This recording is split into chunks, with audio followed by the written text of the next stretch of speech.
السلام عليكم ورحمة الله وبركاته. الله يعطيكم العافية ويبارك فيكم. اليوم أبوجه نداء لوزير الشباب،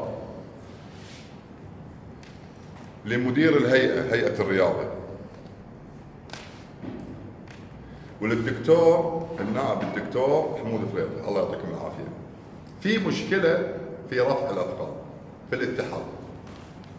يقول لك على من 2014 ل 2015 لغوه.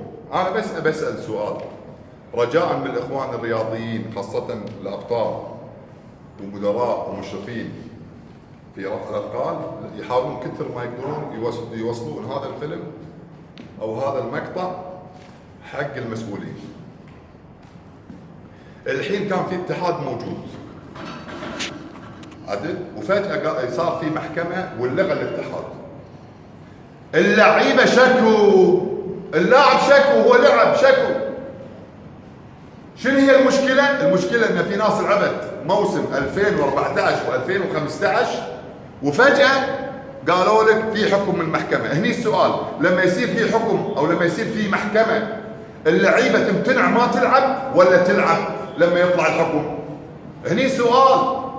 يا الدكتور حمود فليط الله يعطيك العافيه، انت صديق وانا اعرفك وانت تعرفني عدل، معك الدكتور عبد الوهاب حداد. وايد ناس تشتكيني لعبه رفع اثقال، تقول اشمعنى احنا شاركنا في الموسمين، تعبنا ولعبنا واجتهدنا، وفجاه يقول لك في مشكله ما لنا شيء. ليش؟ الحين انا بسال ليش؟ 2014 و2015 لعبوا، فجاه طلع حكم قال لك خلاص لغينا الاتحاد ولغينا الموسمين. انزين اللاعب شكو، هني اللاعب شكو، لغيتوا الاتحاد، لغيتوا الموسم، الشباب لعبوا هم شكوا. ناس يعني الشباب يروحون الاتحاد يلاقون مثلا الاتحاد موجود، يقول لك هذا الاتحاد الحين صار غير شرعي. زين ماشي، حكمة المحكمة ان الاتحاد غير شرعي، احنا شكوا بالامور الادارية هذه. شكوا اللاعب، يقول انا شكوا ليش ما يعوشني؟ او انت لعبت مع الاتحاد، مع الاتحاد الشرعي والاتحاد الغير الشرعي. اللعيبه شكوا، اللاعب شكوا بهالموضوع. طق بين الكبار، حرب بين الكبار، منو ياخذ الكرسي؟ اللاعب هذا شكوا.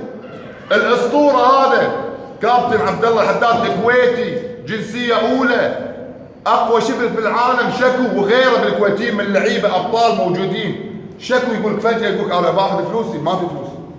ليش ما في فلوس؟ لان الاتحاد اللي انت كنت تلعب فيه اللغة، يا حكم من المحكمة.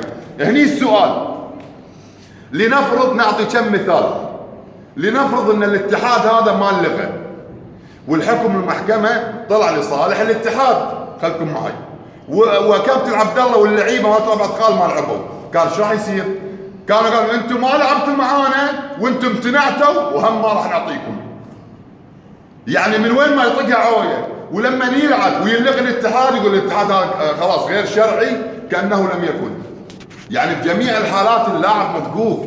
هل اللاعب يعلم الغيب؟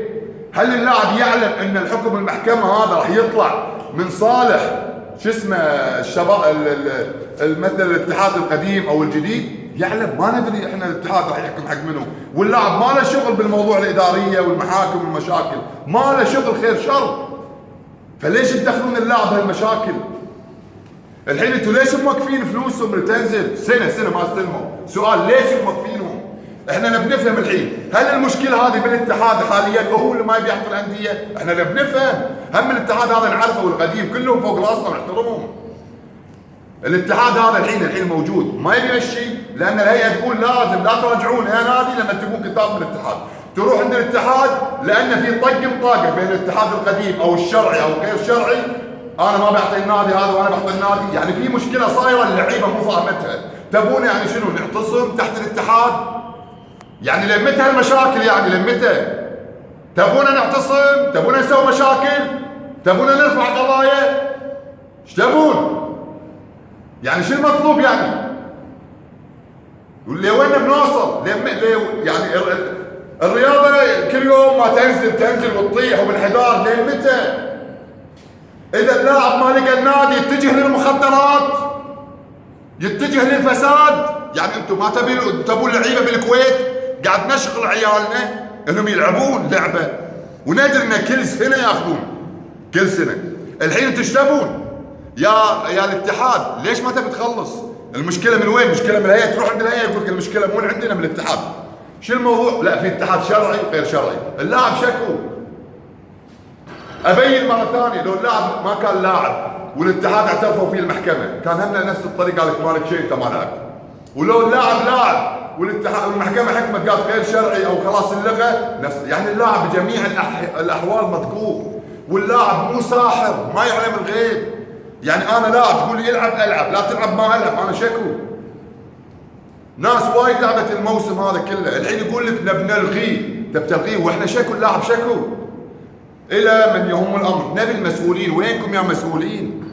وين المسؤولين عن الرياضه؟ وين اعضاء مجلس الامه؟ وينهم الرياضيين؟ ما يحلون هالمشكله، مشكله تافهه جدا. اللعيبه الحين تعبت، كل يوم قاعد يكلموني اكثر من واحد، فوق ال20 واحد يقول يا دكتور الحقنا، يا كابتن حداد الحقنا.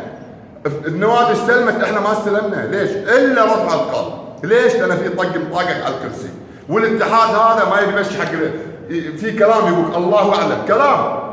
نبي نتبين، نبي نتحقق. الاتحاد هذا النادي وقف، النادي شارك، كان في اتفاقيات، يعني في كلام احنا مو فاهمينه، والحين قاعد ينتقم. والاتحاد اللي قبل ما يبي، يعني ما ندري، الله اعلم. نبي نتبين، نبي نتحقق، ما نبي نظلم احد، ما نبي نتهم احد.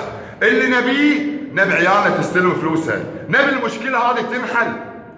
يا وزير الشباب، وين فزعتك على الشباب؟ ناس لعبوا وناس شاركوا موسم كله واجتهدوا. الحين يجي اللاعب يقول لك لك ومالك مرقصينه، هو شكو. يا مدير الرياضه، هيئه الرياضه، الحل شنو؟ شنو الحل؟ وين اهل الخبره؟ وين الناس اللي تبي تتكلم وتحل المشكله؟ هذه مشكله محلوله. ونبي وين ليش ما تحلون المشكله؟ ما نعرف. ليش تضغطون الشباب؟ ليش الحين كل اللعيبه تبي تنحاش من اللعبه هذه؟ بروحها لعبه رفع اثقال، لعبه طارده. بعد اللي صار كل اللعيبه خلاص يقول لك احنا ليش نلعب؟ طقونا، مجهودنا راح، تعبنا راح. وانتم عارفين اقل واحد لو رفع قضيه على الهيئه راح يكسبها، ليش؟ لان حكم القاضي صح، يقول انا لعبت وشاركت، سواء كان شرعي او غير شرعي، لعبت ولا لا. وهذه نتائجنا. انا شكو كوني لاعب، العب ما العب، شكو انا بطق. فلا تدخلونا، لا تدخلون لعيبه رفع اثقال بمشاكلكم. خلاص مشوا لهم. الاتحاد رفع اثقال، مشي الموضوع. ليش الربربه والمشاكل؟ ليش تبون اعتصامات؟ ترى الشباب عندها لسان. لا على بالكم الشباب ما عندها ظهر، لا على بالكم ان احنا بنسكت لما نشوف الرياض. والله ما راح نسكت، اقسم بالله ما راح نسكت. السوشيال ميديا كلها راح تنترس هالمشاكل، وراح نركض وراح نطالب وراح نتحقق. ثانيا، اتمنى من وزير الشباب، اتمنى من مدير هيئة الرياضة، نبي مدير اللعبة كويتي، نبي المشرف مال الالعابات الفردية والجماعية يكون كويتي. ليش مو كويتي؟ ايش فيه الكويتي؟ لعيبة يعني كثرهم ما شاء الله اتركوا، ليش ما اخذ استفيد منه من خبرته؟ بعدين مدير لعبة يمسك لعبة ما عنده خبرة ليش يا جماعة؟ والله يعني احنا نعاني باللعبة الفردية، نعاني من مشاكل كثيرة. اتمنى ان اقدم لكم ان شاء الله مشروع انه يكون في لجنة متخصصة بمراقبة مدراء اللعبة والمشرفين للعبة الفردية واللعبة الجماعية. يعني في اللجنة الاولى يعني مختصة للعبة الفردية، يطلع فيه نفس المباحث، يطب على النادي باللعبة الفردية، يدش يشوف اللعيبة وينهم، يسأل مدير اللعبة شنو انجازك؟ شنو حققت؟ وين مكانك؟ الفلوس اللي تاخذها قاعد تقط الصالة، قاعد تاخذ ميزانية على اللعبة الفردية كل سنة. اتمنى ونفسه يصير لجنة للعبة الجماعية، والموضوع كبير. اخر طلب، ارجوكم فكونا من مشكلة من الشباب، هذا يستلم وهذا ما يستلم.